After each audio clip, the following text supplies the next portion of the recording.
Good morning, everyone. It is a pleasure to be able to speak with you this morning. My topic today is the Tao of Peace, a U.S. Civil War perspective. It may seem kind of odd to talk about war in a talk about peace, but in a way it is kind of inevitable. Both Derek and Ed spoke last week about how the Tao is about unity, peace, and balance. And when it comes to the Civil War, a lot of those ideas are embodied in it. Obviously, it was a time of disunity. The country had become separated into North and South, between slavery and anti-slavery. And of course, the country had to strive to become balanced and hopefully grow. A lot of the struggles we had then have persisted, even today. Definitely there is a lot of lessons of unity, peace, and balance. And that is what I want to talk about today. A very Tao perspective on the Civil War. So here is a photograph of the 69th Artillery Division of New York. It shows the officers posing in front of a cannon. And cannons were part of the Civil War. Weaponry sort of came of age in the Civil War. And that fact produced a lot of bloodshed. If you have ever surfed around Taoism.net, you may have come across this. The silence of Tao is filled with power. Not even the roar of cannon can silence the silence of the Tao. This is in a section called The Way that has the teachings of Jos Slabber. I hope I'm saying that name correctly. It is one of my favorite parts of the website. It has some beautiful poetry and some prose that explain the poetry as well. I wanted to put this in here because it just seems apropos to the topic. The Civil War begins, actually, with an appeal for peace.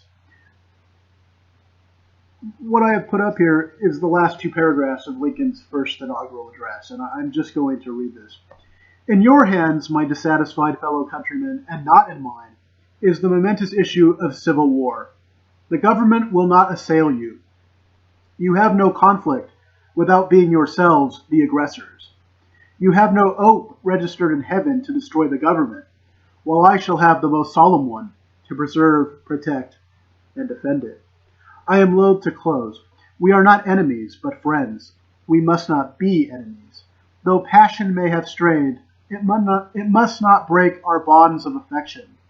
The mystic cords of memory, stretching from every battlefield and patriot grave to every living heart and hearthstone, all over this broad land, will yet swell the chorus of the Union, when again touched, as surely they will be, by the better angels of our nature. You know, I don't know if Lincoln ever studied the Tao, but he sure did embody a lot of Tao sage-like traits. Essentially, he is doing two things here. One, he is taking the moral high ground. He is saying, if you want to start a war, you are going to have to start it. I'm not going to start it. And secondly, he is begging, please don't start this war. Let's not be enemies. Let's be friends. Let's put aside our differences and find a way to get along. And that is a theme that is sort of timeless. That was relevant in the 19th century, and then again in the 20th century, and it is certainly relevant again today. Regardless of what the perceived enemies or who the perceived enemies are, we should remember that we are all unified. We are all connected. We are all together in this thing. Now, as we know from history, the Confederacy did not accept the olive branch of peace that was offered to them, and the bloodiest war in U.S. history begins. And that sad fact remains true to this day. Over 600,000 people died in it, and that was roughly 2% of the population at the time. It began with a bloodless battle. Well, not quite bloodless. A Confederate horse was killed. On the left, I have a photograph of Fort Sumter shortly after Union General Anderson surrendered the fort to Confederate General Beauregard. That is the first Confederate flag flying above the fort. I believe there was a total of 4 Confederate flags that developed as the conflict went on. One thing that I learned as I was putting this presentation together was that it was estimated that 3 million horses were lost on the battlefield during the Civil War. I had not known that. In all my study of the Civil War, I never knew that. It makes an interesting segue into something, and that's this. Chapter 46 of the Tao Te Ching. When the world lacks the Tao, war horses must give birth on the battlefield. I think this quote and the one that precedes it resonates with a lot of people. I think the reason why people like this quote so much is because it has such powerful imagery. It has such a deep meaning beyond just the words. And I think it sort of bypasses the mind and speaks right to the heart. And I think that is why so many people identify with it. I know Bill has talked about it many times, and he has said it as one of his favorite quotes, and I think Derek has said that as well. On the left here, I have a picture of the aftermath of the Battle of Gettysburg. This is one of the farmhouses where some of the skirmishes took place.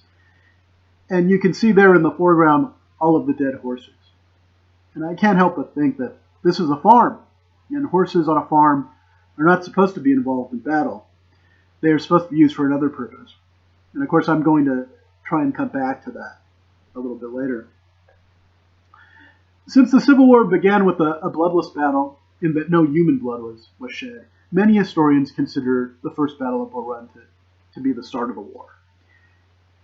And I want to talk briefly about a character from that battle, and it has to do with a coincidence on the path to peace. That gentleman is named Wilbur McLean.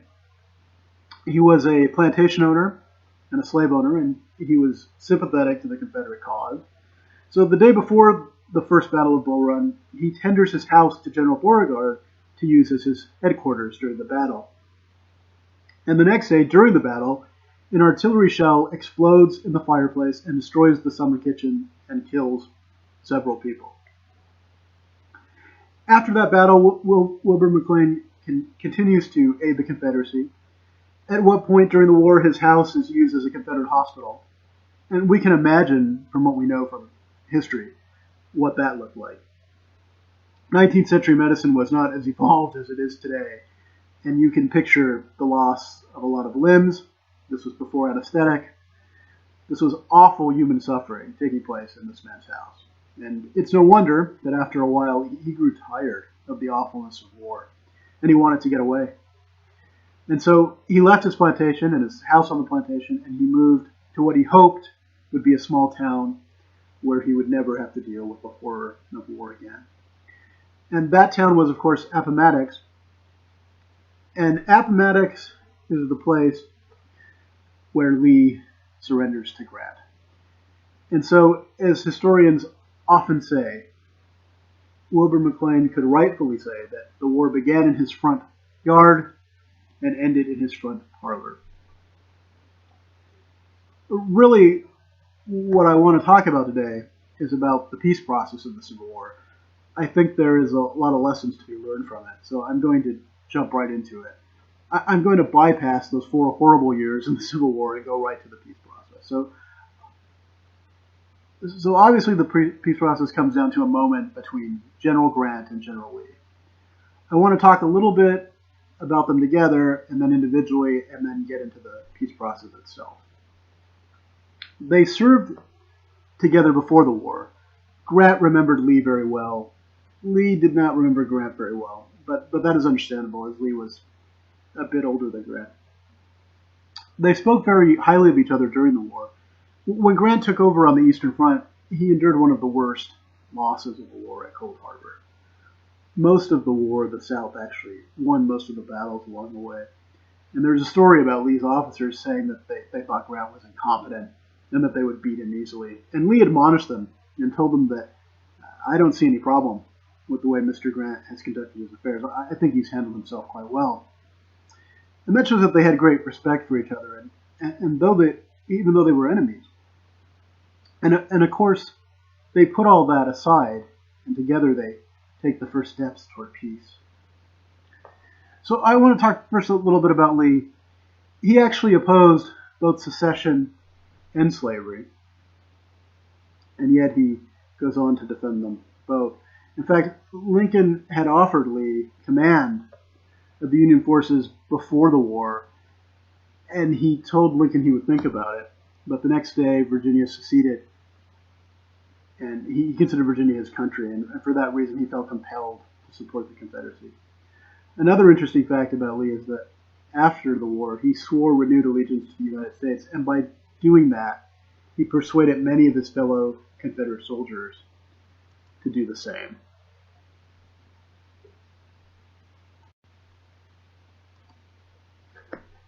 After the war, he is an example of peace and lives the rest of his life as an example of peace, really. He was a man of great integrity. After the war, when he was out of work, he was offered $50,000 to lend the use of his name to an insurance firm. That was a lot of money back then. Actually, it's a lot of money today as well. He refused. He said he could not accept payment for services not rendered. After that, he was offered the presidency of Washington College, and he accepted that position for a small salary of $1,500 a year and a place to live. So he accepted that position and stayed in that position until he died in 1870. It is said that when the college marching band performed, Lee always made it a point to march out of step. Toward the end of his life, he said that the greatest mistake of his life was taking a military education. That is a rather interesting thing to say for someone who had spent most of his adult life in military service, but I think it speaks to how awful war is, the actual experience of it. And so now I just want to say a little about Grant. It is said that he was a failure at everything except marriage and war, and that's kind of true. He wasn't much of a president, frankly. He pledged his presidency to peace, honesty, and civil rights, but unfortunately his 2 terms were marred by corruption. After he was president, he lent his name to a Wall Street brokerage firm, and a partner in that firm stole millions from the shareholders, and the Grant family was left bankrupt as a result. At roughly the same time, he received a diagnosis of throat cancer, and he spent the last days of his life writing his war memoir, which was an instant bestseller that saved the Grant family from financial ruin. I just want to read from Grant's memoir as it concerns his thoughts on the day of the surrender at Appomattox. What General Lee's feelings were, I do not know, as he was a man of much dignity, with an impassible face. His feelings were entirely concealed from my observation, but my own feelings were sad and depressed. I felt like anything rather than rejoicing at the downfall of a foe who had fought so long and valiantly, and had suffered so much for a cause, though that cause was, I believe, one of the worst for which people ever fought. I love his description there. Here he is the victor of the war, and yet he's not going to gloat. He's not going to put down the enemy. Instead, he feels sad and depressed.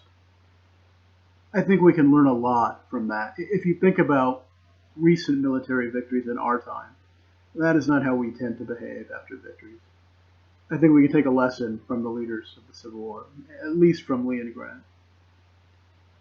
So the moment of peace between these 2 men was really profound. Lee shows up in his last good uniform. Grant had rushed from the field and was wearing a private's jacket, and he apologizes to Lee for his appearance. And Grant talks about how pleasant the conversation between he and Lee had become, that he almost forgot why they were there together. And it is Lee who has to remind him of the purpose of this meeting. And of course, it is this moment of defeat for Lee and this glorious moment of victory for Grant. And yet for both of them, it is this quiet, solemn moment. And the terms that Grant offers Lee are fairly generous. He starts out by asking Lee how many men he had left in his army, and Lee tells him that he no longer knows the size of his army, but he was sure that all of his men were hungry. And Grant offers him 25,000 rations. And Lee gratefully accepts the offer and says that it will go a long way in reconciling their 2 peoples. The other term that Grant offers is this: Confederate officers could keep their sidearms and personal possessions. Officers and men who owned their own horses could keep them too, because after all, it was planting season. And this makes a good segue back into chapter 46 of the Tao of Peace, and the quote that preceded the one I spoke of earlier. When the world has the Tao, fast horses are retired to fertilize the ground. Again, another piece of just beautiful imagery that speaks to the heart. I hope I've made the point that the Civil War really does emphasize some very Tao-like themes. Ultimately, the war had to be fought. Actually, let me take that back. It didn't have to be fought. A lot of people would say that we had to fight the Civil War to end slavery, this awful institutional practice. But I would submit to you that maybe we didn't have to fight the Civil War. The thing that I would point to in history for that would be the ending of the slave trade in England, which was accomplished largely due to the tireless work of one man, William Wilberforce. There was no bloodshed to end the slave trade, and there was a lot at stake, just like in the Civil War. The Southern economy had become dependent on slavery. A lot of people stood to get rich from it. And that was true of the slave trade too, and yet somehow the slave trade was ended without fighting an awful bloody war.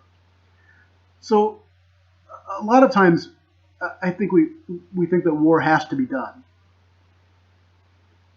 And you could think of things like people use the example, well, what about Hitler in World War II? Do you really want him to take over the world? And you hear it today too. A lot of people are fearful today and think that we should go to war and end Islamic terrorism. I kind of tend to think that there may be a better solution. We should not rush into war. We should really work toward peace. Peace isn't easy, but if we understand that we are all in this together, that we are all connected, I think we can achieve the balance required in peace, in any time, even in today's times of turmoil. So I'm going to start to sum it up here. So I just want to say that peace is a choice. If every person on earth chooses not to fight, then there would be no wars. And that really is possible. That does not require some supernatural feat of magic. It requires a change in the hearts of every man on this planet. But that is certainly possible. There's nothing impossible about it. And the Dalai Lama pointed this out a couple of weeks ago. He made this point that if every soldier didn't fight, there would be no armies. And even the dictators of the world would have no real power to brainwash people to think that war is a necessary thing. There's a lot to be said for that, because war is awful, and the Civil War was an example of that horrible awfulness. And of course, every war is awful. The bottom line is that I think it is much better to spend our time tilling fields rather than battling on them. And I think that is the lesson to be learned from the Civil War. I want to end with a couple of quotes from a speech John F. Kennedy gave on peace in June of 1963. The subject matter was about the Soviet Union, who was the perceived enemy at the time. The speech is very moving, and it speaks to a lot of points about unity and peace and ultimately balance. And so I'm going to share a couple of these quotes, and that is what I'm going to end with. I took this out of the published transcripts of the president's remarks. If you've ever heard the speech, and there's a chance many of you have because it's a very memorable speech, you may notice that a couple of the words here are not exactly as JFK delivered them. But in the interest of being able to copy it easily, I use the transcript. But I think it will work because it captures the general sentiment that Kennedy conveyed. What kind of a peace do I mean? What kind of a peace do we seek? Not a Pax Americana enforced on the world by American weapons of war. Not the peace of the grave or the security of the slave. I'm talking about genuine peace. The kind of peace that makes life on earth worth living. The kind that enables man and nations to grow and to hope and to build a better life for their children. Not merely peace for Americans, but peace for all men and women. Not merely peace in our time, but peace for all time. Then also from that same speech, for in the final analysis, our most basic common link is that we all inhabit this planet, we all breathe the same air, we all cherish our children's futures, and we are all mortal. I think in order for us to achieve peace on this planet, we all have to understand that one, we are connected. We can't kill each other because killing each other in a sense is killing ourselves because we are all connected. And a lot of those themes are certainly here in JFK's speech. And like I said, peace is an individual choice we all have to make. We all can do it. We can choose peace ourselves for our lives. And I believe that if we can change ourselves, which is the only power we really have to change, is to change ourselves. If you change yourself, you'll change the people that love you. And in turn, they will change the people that love them. It becomes like a ripple. Now, I think that that is the way peace can work. And I think it has worked. And I think it will work. We just have to have faith in that process. To understand that separation is an illusion. That we really are connected. We really are one. And that we should work together to till the fields of peace. So I want to thank all of you for listening to me this morning. It was a pleasure speaking with you. I hope I said something that was of use, and I hope you all have a wonderful Sunday.